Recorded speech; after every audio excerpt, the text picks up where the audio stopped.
Welcome and hello. This is a video tutorial on HEC HMS, and in this lesson, I'm going to be talking about reservoirs, specifically the outflow structures routing method, and within that, the spillways. So we're going to talk about spillways and spillway gates. All right, this is actually part two of the outflow structures routing method for reservoirs. Part one is the previous lesson, so go ahead and check that out if you want to get the full picture of reservoirs, and we'll be talking about spillways in this lesson. All right, what I have on the screen here is my HEC HMS. I have a very basic watershed sketched out already in my basin model map. There's a subbasin, it leads to a reach that leads down to a reservoir, which releases water to a different reach, and then finally a sink. So this reservoir here is what we're going to be talking about and using for this lesson. I can go ahead and click on the reservoir in the basin map, or I can select the reservoir up here in the Watershed Explorer in the top left. Either way, the components editor for that reservoir will pop up here in the bottom left of my screen. What we looked at in the previous lesson was the parameters from description down to and through outlets. And in this lesson, we're going to be talking about spillways. So we're going to have a part three to talk about everything after spillways. All right, so what we have is spillways. Here is my spillway field.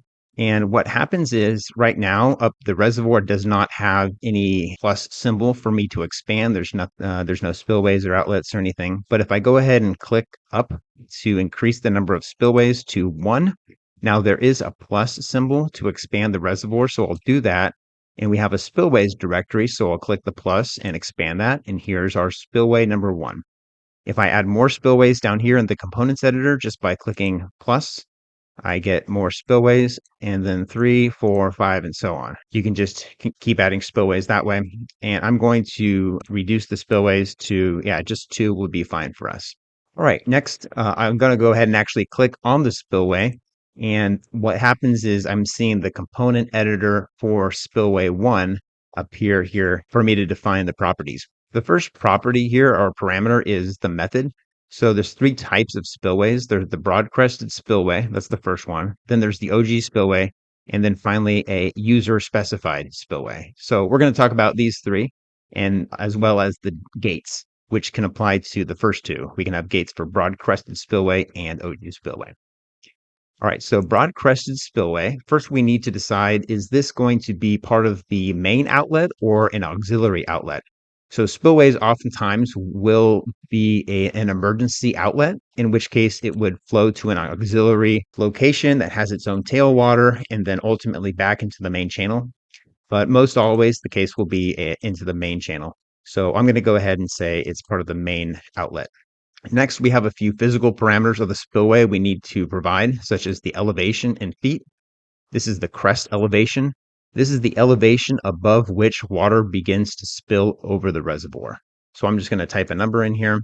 Next up is the length in feet. This represents the length of the spillway, sort of across the spillway. So I like to think of it as the width of the spillway. Last up is this coefficient. So this is a discharge coefficient, sometimes referred to as C sub D in the equation, which I'll have up on the screen in just a moment. This coefficient accounts for energy losses as water enters the spillway.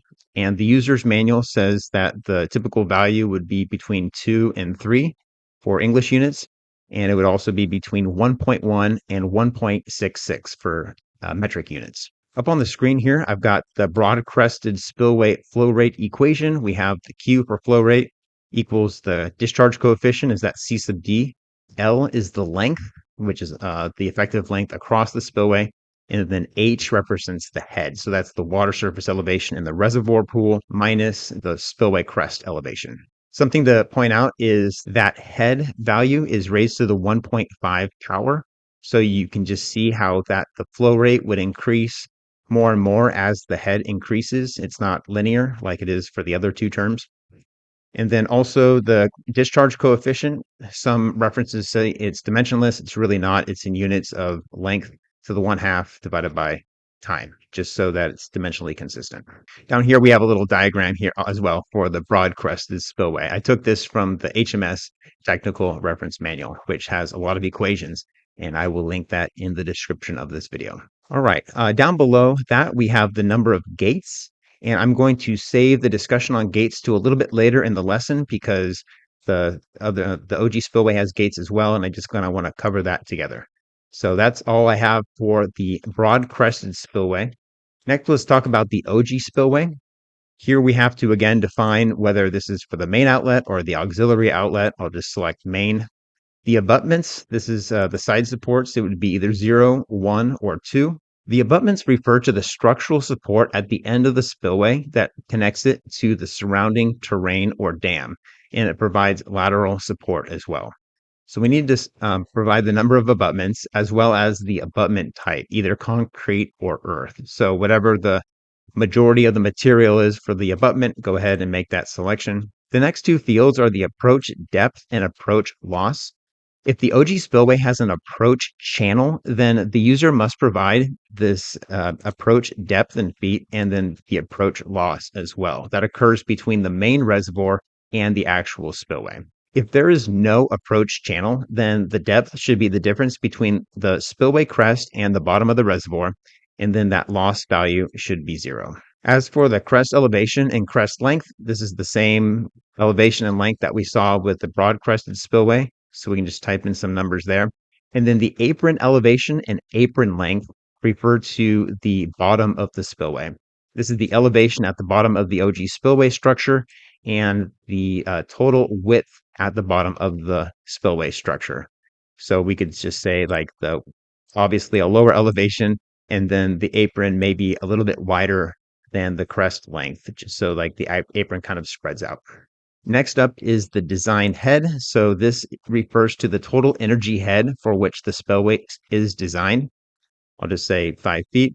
And if the actual head or the normal depth of the water over the crest elevation is different than the design head, then that discharge coefficient would be modified by HMS appropriately.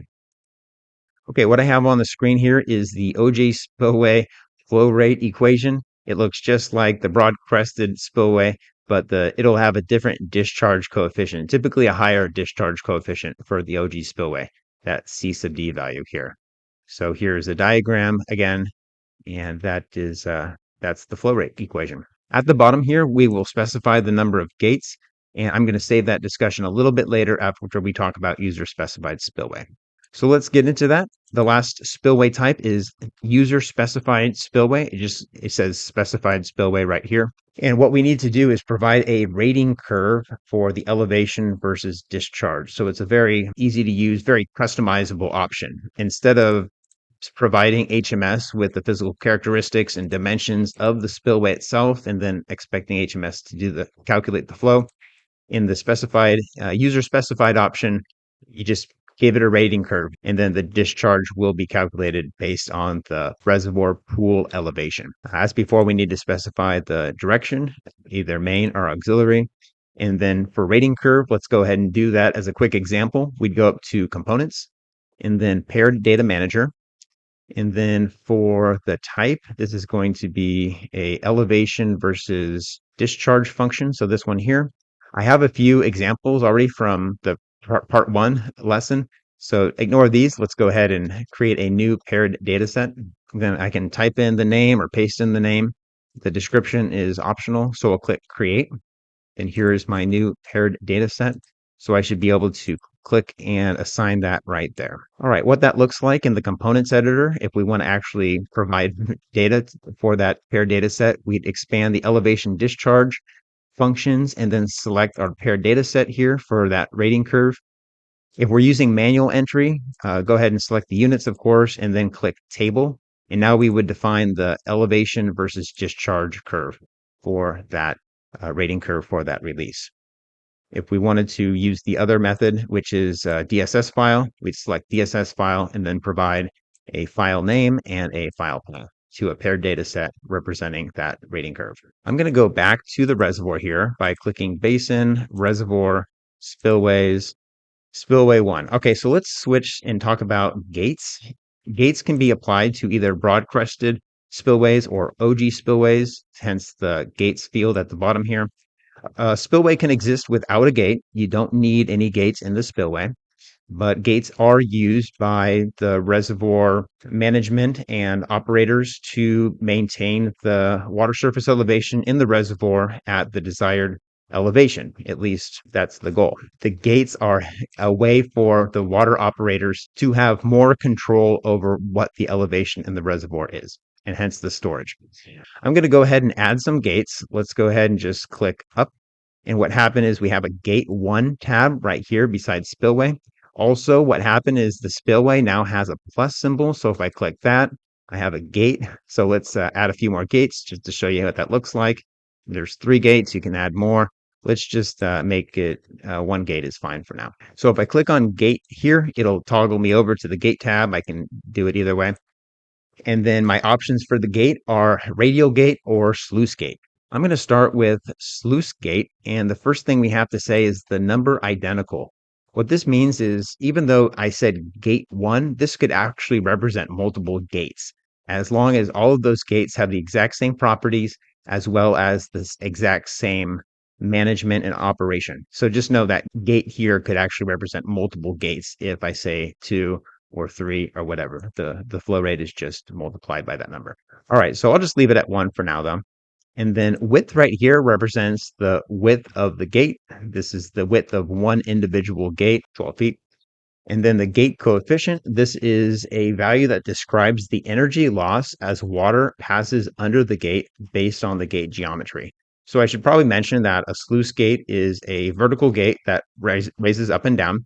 And once it raises up above the crest elevation, water is going to go underneath the gate. So the gate coefficient here would be between 0.5 and 0.7. The orifice coefficient is similar. This describes energy loss as water passes under the gate and the tail water of the gate is sufficiently submerged. So the user's manual has a value of 0.8 here. Again, use your own values. I'm just putting in some typical values to get you started.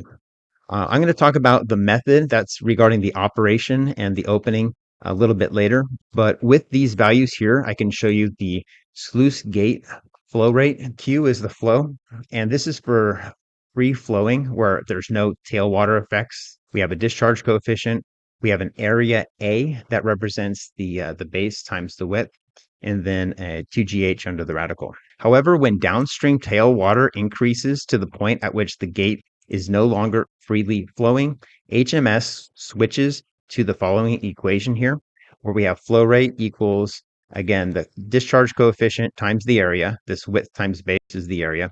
And then now we have a 3 underneath the radical. So that's the only difference I see here. And of course, the H represents the difference between the upstream elevation Z sub U and the downstream elevation Z sub D. So this is a little schematic of the sluice gate where water is flowing underneath. Okay, now next for the method, we have 3 different methods to choose. There's fixed opening, percent annual pattern, and percent time series. So for fixed opening, this is the simplest case here. We just go ahead and say the gate is open 5 feet, which means it's going to be a constant gate opening of 5 feet times 12-foot width in this case. And it's going to be that 5-foot opening for the entire duration of the simulation. There's no changing of the gate during the simulation. It's just as simple as it looks right there. Constant 5-foot opening.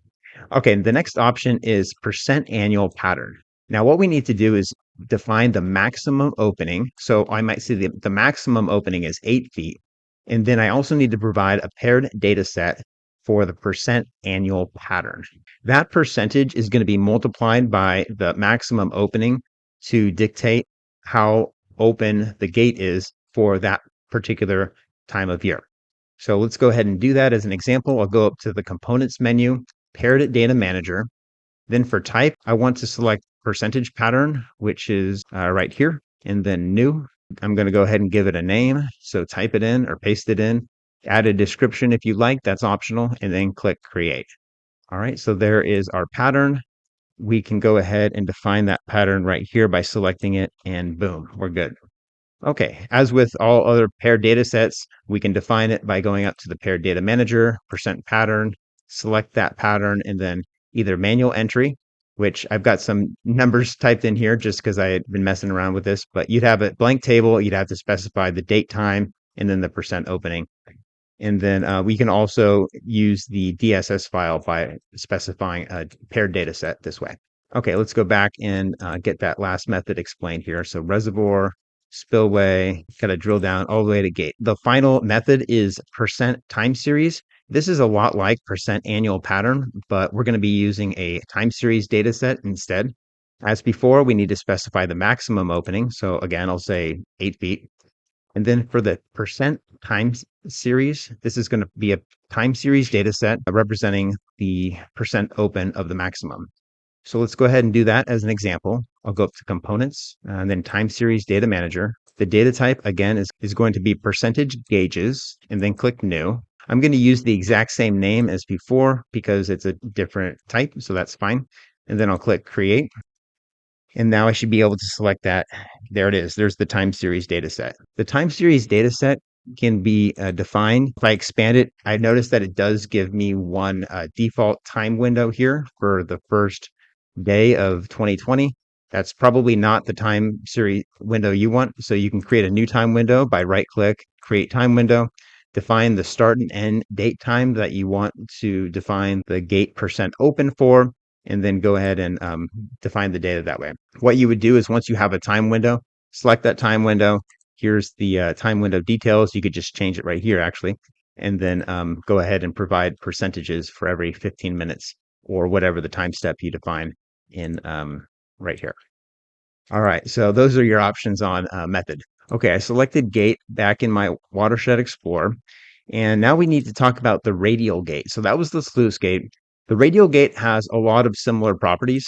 And for instance, the number identical, that's the same thing because we could have multiple sluice gates as long as the operation and dimensions and characteristics are all the same. For the width, this is the width of the sluice gate. In fact, width, gate coefficient, and orifice coefficient, we talked about all these before. So I'll just say 12 feet, 0.5, 0.8. The trunnion height is the pivot point of the radial gate. Now's a good time to show an image. Here's the radial gate image. So here's the upstream side on the left. It's flowing right under the radial gate. This radial gate pivots right here at this little circle here, and this is the trunnion height T. So it's the height of the axis point of the radial gate above the crest elevation. And as it rotates up, then B increases. B is the, what is B? B is the height of the gate opening in feet, and then H is the upstream head energy above the spillway, which is the difference between the elevation of the upstream minus the elevation of the spillway. These are the dimensions that we're talking about. Variables T, B, and H are all going to have their own exponents as well. So let's go back to the value here. So let's just say this is 8 feet. Now the trunnion exponent here, some values from the user's manual is 0.16. The opening exponent was 0.72, and then the head exponent was 0.62. I'm not sure how those other numbers got there. Using these values here, let me break out the equation again. Here is the equation again. Here's the flow rate. C is the discharge coefficient, and then W, T, B, and H, they are all parameters that we provided values for, as well as those exponent values here. So if I scroll down a little bit more, you can see the exact definitions of those parameters. So this top equation here is when downstream water elevation increases to begin to affect upstream headwater elevation. And then this lower equation here is when there is free-flowing conditions, downstream water elevation does not cause any upstream disturbances. And the only difference I noticed was this 3 in front of the H term. As I mentioned, I will link to the HMS technical reference manual so you can read all of this at your own leisure. The last few parameters for a radial gate are the method. And we already talked about these three methods: fixed opening, percent annual pattern, and percent time series. These are the exact same as with the sluice gate. So that is it for this lesson. We talked about the three different types of spillways: broad-crested, Ogee spillway, and specified. And if it happens to have gates, we talked about the radial gate and the sluice gate. We discussed some of the parameters, what they mean, showed a few equations, and I will link to some references in the description of this video. So we're talking about the outflow structures routing method for reservoirs in HMS. This is part 2. We got part 3 coming up.